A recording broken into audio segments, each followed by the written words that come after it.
Hi there. Just popped in from the future. Messed up the other day and I missed off the beginning of my video that I recorded. So what I'm going to do is I'm going to jump in my car, start off the old flux capacitor, and then just whip back to when I recorded the video, and then we'll start from there. This episode is going to be around the parking and the use of the disabled badge, and is it fit for purpose anymore. So without further ado, I'll just click your fingers and get you back to where it all began. As discussed in the last video, was going to be about talking about the disabled badge and its use within the UK. And I thought, well, I'm going to do a little bit of research. So I got on and I thought, I'm going to check our government website out. You know, our government, they know what's best and they know what's right for us. Check some legislation on there. And the legislation, let's see if I can get it up on my whole screen. I'm trying to learn my technology as I wrote this video and taught you. I'm trying to multitask, yeah, you know. It's crazy. People think I'm good at this one day. You know, I actually might get this down to a T and actually be able to do this properly. Oh, my computer's slow as hell new, like. Not even opening. Oh, it did. The Blue Badge Disabled Parking Scheme was introduced in 1971 under Section 21 of the Chronically Sick and Disabled Persons Act of 1970. Now, this is the aim of the scheme, as it's in legislation. The aim of the scheme is to help people with severe mobility problems caused by visible and non-visible (in brackets hidden) disabilities to access goods and services by allowing them to park close to their destination. The scheme is open to eligible people, irrespective of whether they're travelling as a driver or as a passenger. And the next section is, the scheme provides a national range of on-street parking concessions to Blue Badge holders. It allows them to park without charge or time limit in otherwise restricted on-street parking. Now let's look at that again. So, without time limit and without charge. And then they may also allow them to park on yellow lines up to 3 hours unless a loading ban is in place. So that's the breakdown on the government website.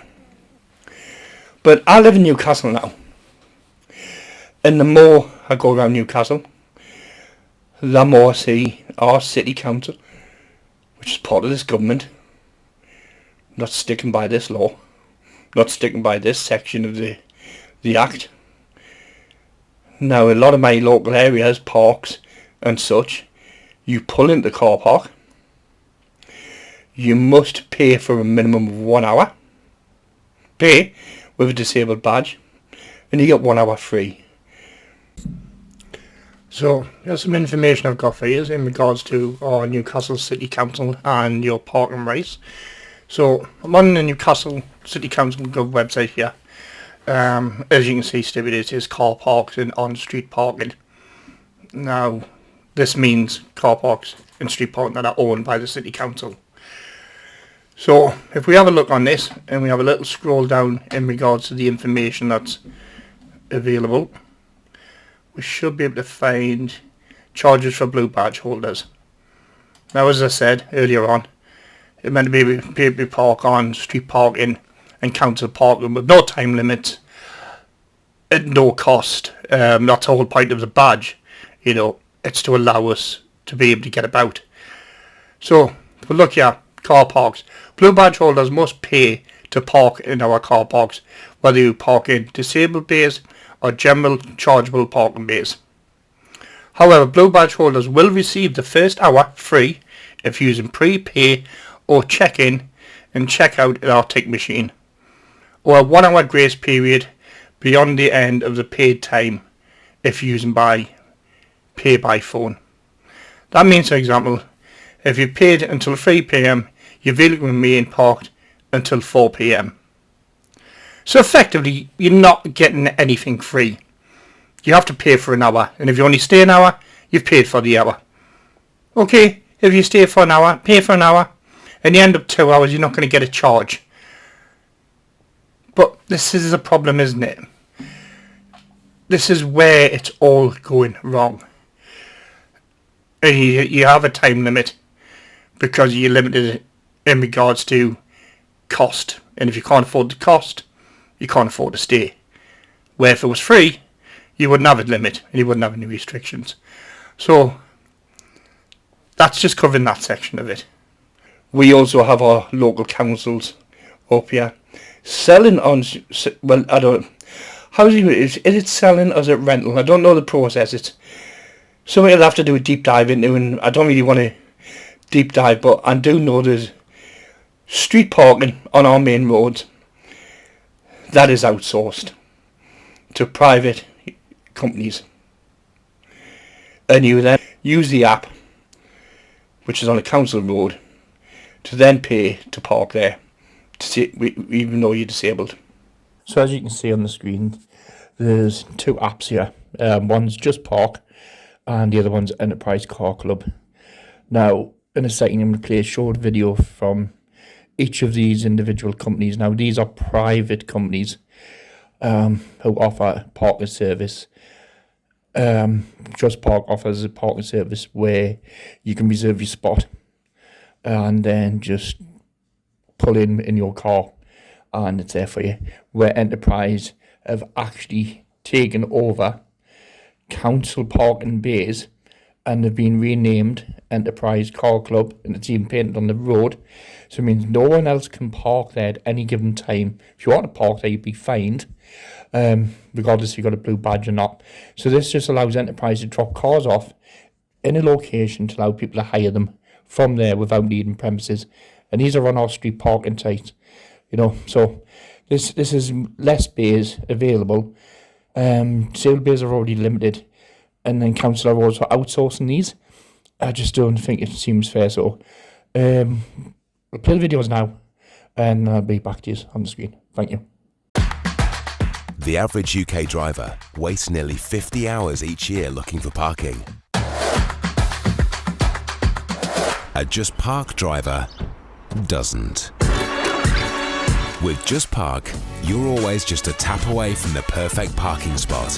Whether you're going out, booking a space next to the office, or need to park right now, Just Park has you covered. Sometimes you need a car when you don't have a car.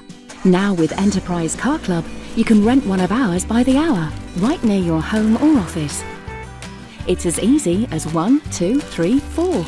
Simply sign up via our app or online at enterprisecarclub.co.uk, and once approved, you'll be on the road the same day. To reserve a vehicle, simply log in online via our app or by calling our Clubhouse team. Find a nearby vehicle, specify the start and end time, and you're ready to go. So I stopped the videos early there, firstly because I don't want to advertise for these companies, and secondly I don't want to be done for copyright theft. You remember when you used to watch it on the video, you wouldn't steal a car, but you'll steal the movie. Depends on the movie, But back to the point, the councils are allowing this to happen. I wonder, is it somewhere's getting a nice little bonus? Or has something happened behind the scenes that we don't get to see? Thank you, Mayor Quimby, for honoring us with the school milk concession. Well, the good children of Springfield need their milk, and I need my...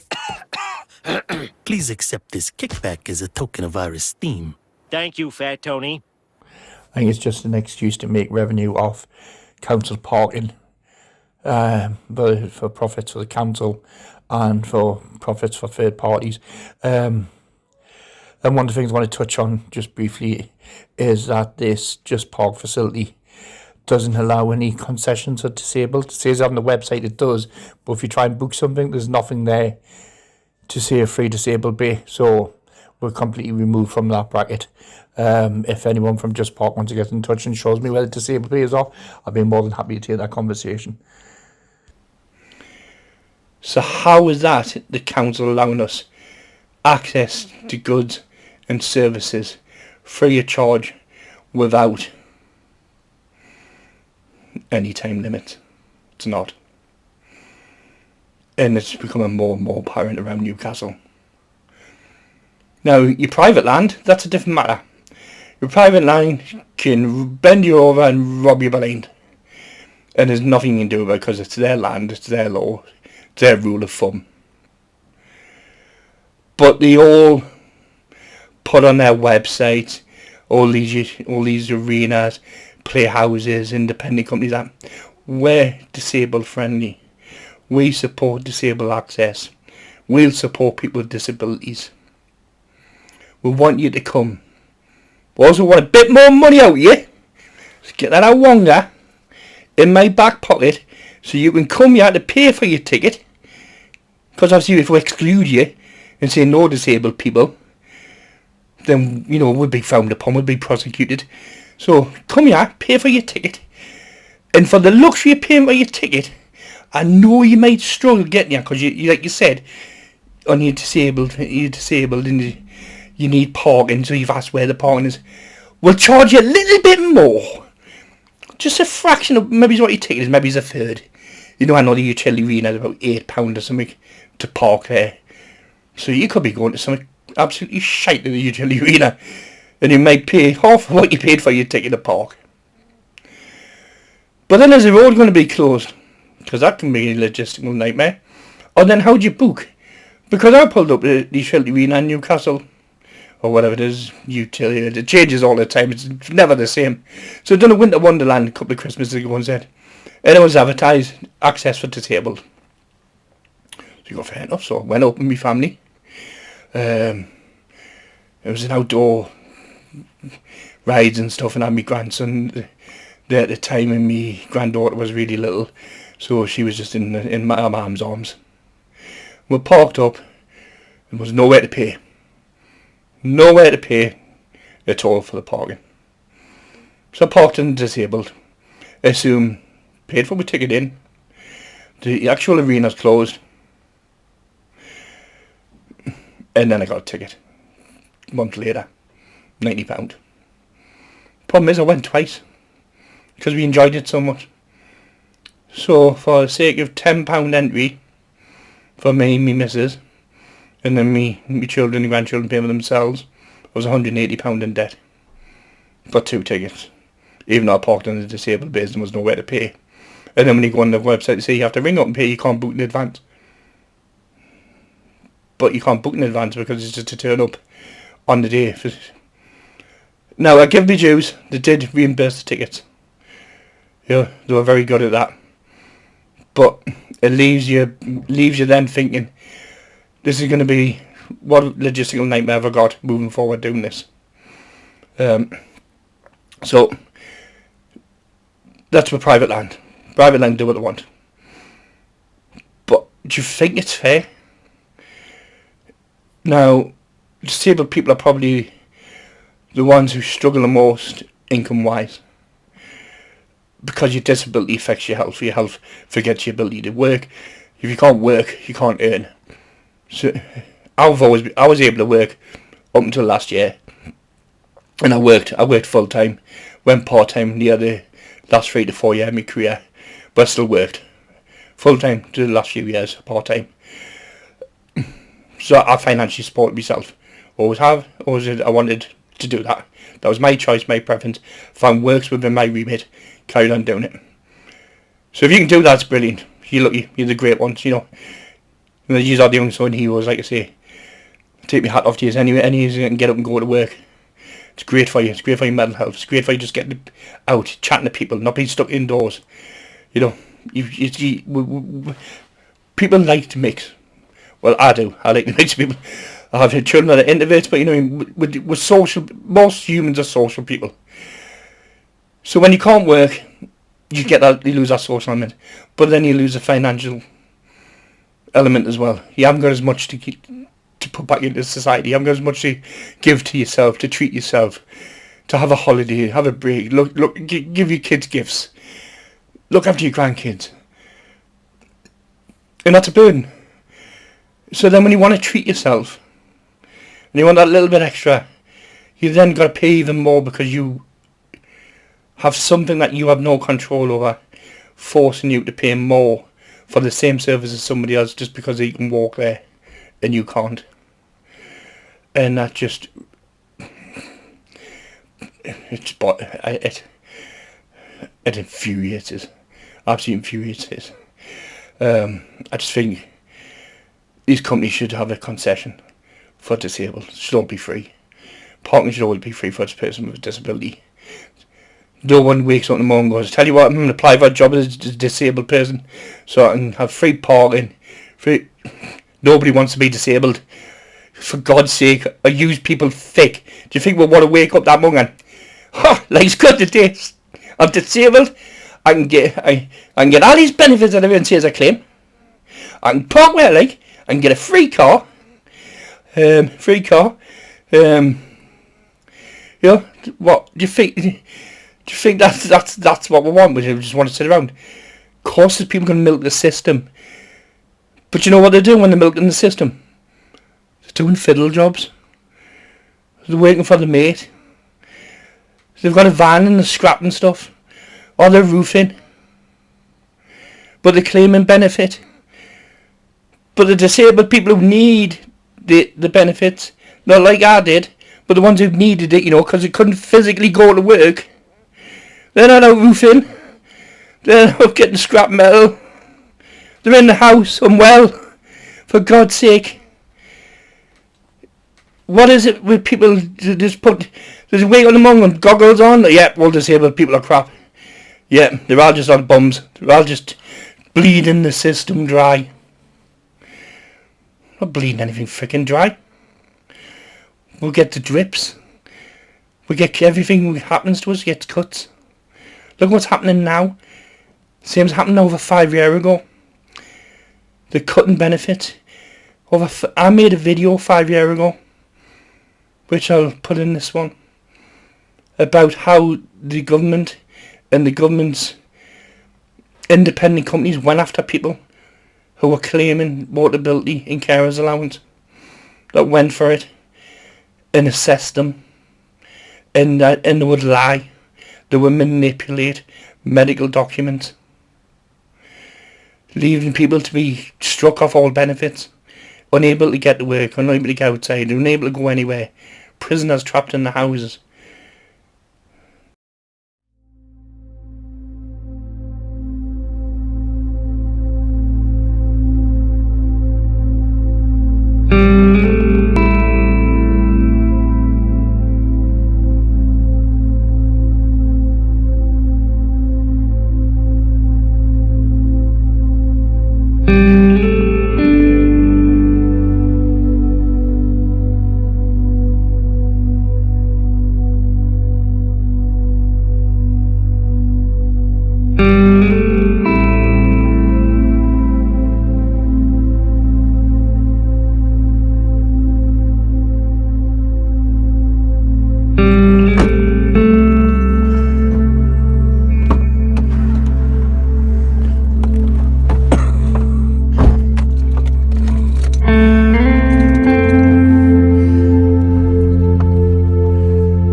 ambulance. Is patient breathing?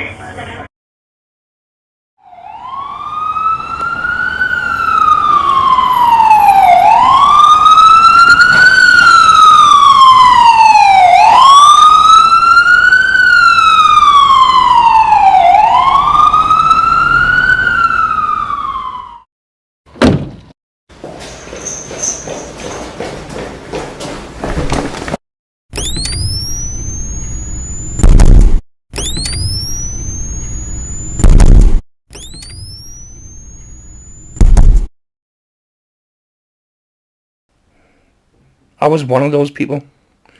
I've had a mobility car from the age of 18. But I have to sacrifice...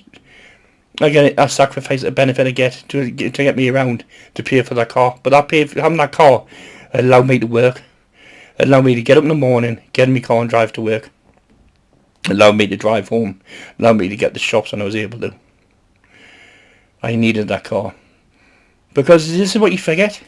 And this is what annoys us about these arseholes in power. And these...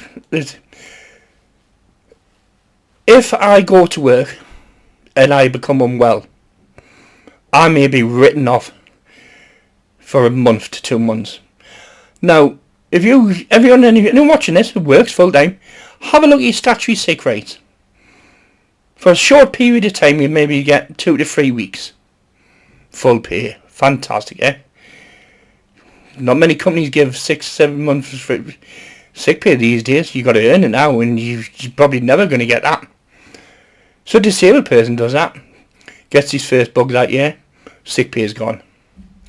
But he's bought the car himself, because he hasn't had a hand from the government, because that's what you want. You want everything taken away from disabled people who are able to have a better life. So say you take that away, that person has to buy that car.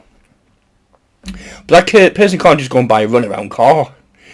The money clap do banger, he drives in the road, the wheel falls off, engine knocks, bang bang bang, breaks down the middle of nowhere, disabled person stranded, unable to keep warm, unable to get heat, unable to walk anywhere. So if they're out to buy that car, then they've got to pay for the air. So they go for reliable cars. So then they've got the car payments, which is an average car payment is £180 a month. Chuck on another £50 a month in insurance, because they're going through the roof at the minute. And then, if you depending on the size of the engine, you might get another 20 quid in tax. But that person's on £200 a month. But we better add a breakdown on another £10 a month. So that's £210 a month that person has to earn, just to get out the door to go to the job that you say he doesn't want to do because he's a disabled person. He can't be arsed. He just wants to be on benefits. So you spend £210. He hasn't got it because he wants to go to work.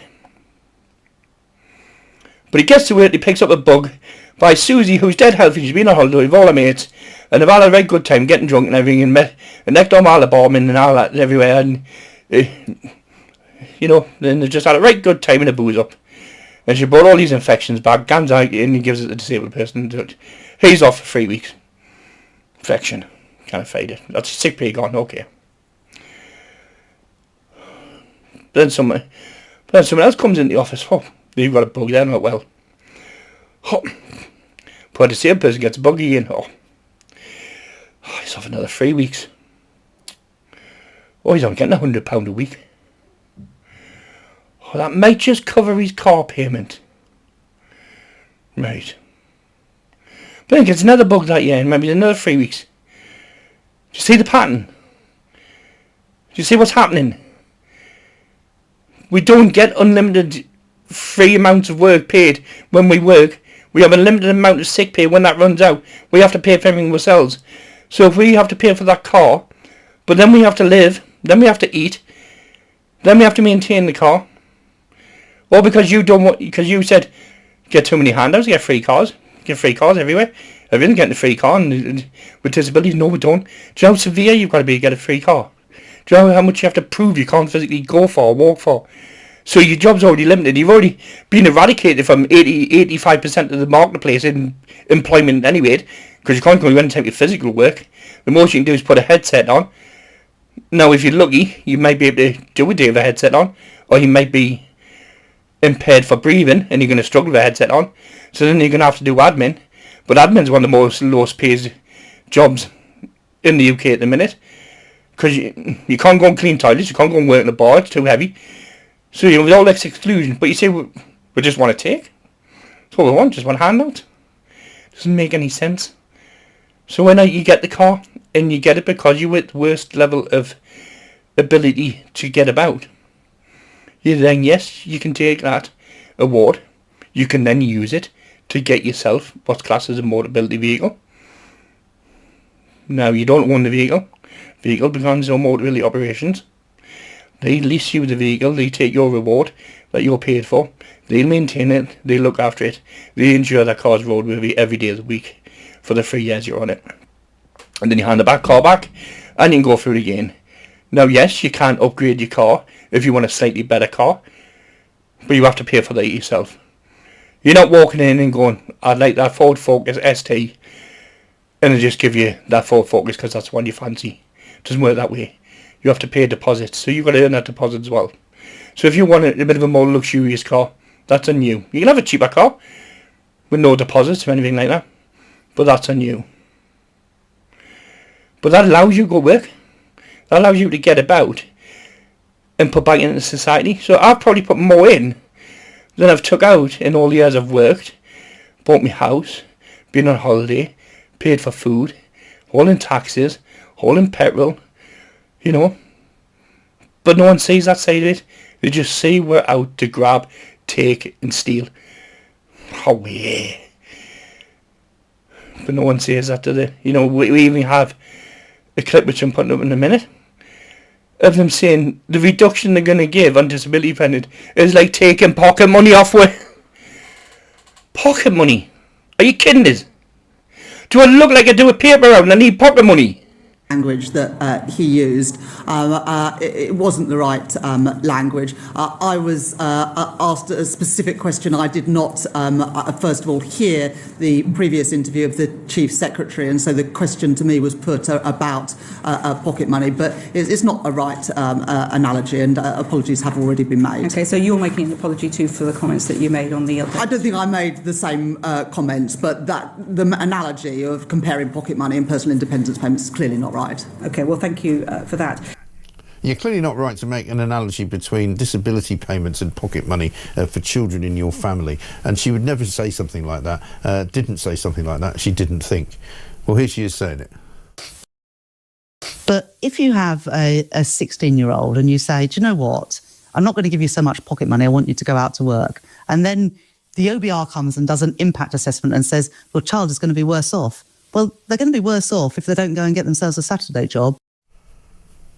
I mean, it's all sorts of mixed up, this story, but I mean, basically, trying to make it an analogy between, it's pretty insulting to disabled people, saying, oh, we're just going to take your pocket money away, just go and find yourself a job, you're just like a 16-year-old, you know, first of all, and then to pretend that she didn't say it, having been recorded saying it, you just think, where are these people getting their brains from? For God's sake, man. That's how detached they are from us. It's shit. Pocket money. Do a call when all these MPs all put their expenses in. Is that pocket money? Have you got your pocket money to pay for your electric in your extra house? Or that MP who had to pay for a dog to be boarded because you didn't want to leave the dog alone? Beggars fucking belief. Honestly. Beggars belief. So, this is the problem, isn't it? Everybody is against it. But then you all chant, we're all for disabled people. Well, let the figures show for themselves. Let the figures show what they're doing to people in society and the way we're being treated. The more people understand the depth of the shit we go through, the more people may start realising it. So yeah, this channel's for.